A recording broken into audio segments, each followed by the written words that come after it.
You are tuned into Bahasha TV, your favorite channel. Nhasi tiri mugeto old mabvuku vandasangana naGogo Late One Muchembere ari kurira muno muZimbabwe. Tunerika nursery ende vanhu vari kuzvimba bhibho vari kukuvarira mukati interior deco baba. Right Gogo, ndari munyatsotaridza uku munyatsosangana nemaZimbabwe. Vanhu vese vari kundiona ndorira ndatime nevanhu mwarika ndakudyawo mari ndachembera mwari vana vangu munondida ina muchagogo iwe yachanana amuchagogo andabasa nezvinhu mwanangu mwari atiitire zvakanaka ini ndinombokanganwa kana pamba pangu kandakarekenwa ndorasika ndozonzi nevanhu aigogo maakuenda kupi ndikati iheti yasekuru wepanikisdo vakafa bva ndaigoverwa. How did you like it? Janana, big up. Esaya. Right, mashoko ramunaro kumafanzi enyu anofollowa ndakaona peji renyu rakura zvisingaiti. Shoko ramunaro nhasi Tababras.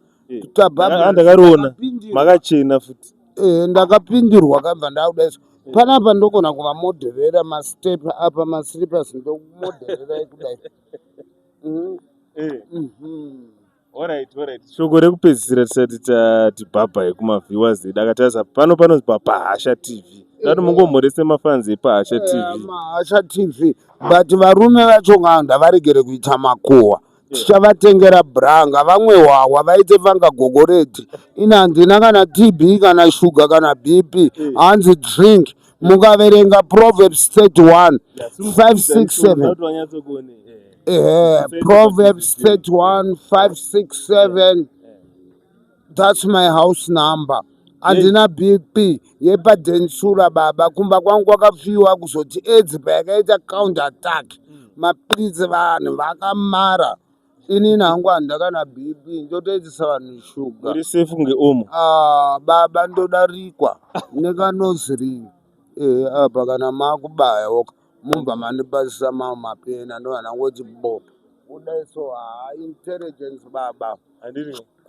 Advisa ari kuya ndakaona makanyora kuti vanhu vanoda kuita munditore apa vanhu vacho vari kutoona izvi kutabhabras ikoko ndakaenda bva ndapindirwa nekangwa mudhara ndandiri panumber 1 kutabhabras ndakapindirwa saka ndachemberewoka ndinovhurikawo ndinobuda saka musandivharika guys ndipasei kamapeni angu ndipase chibhanzi changu. Bye bye to all the viewers watching. Gogo tovada vari bye bye. Aiwa tokusiyirai.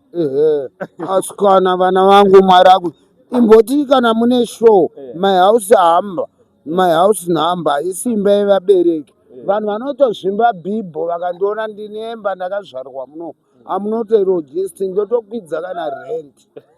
Saka maroja mune mangani? Pane rimwe risina kubhadhara kutondivhara. Bhabhai gogo chiti bhabhai kuvanhu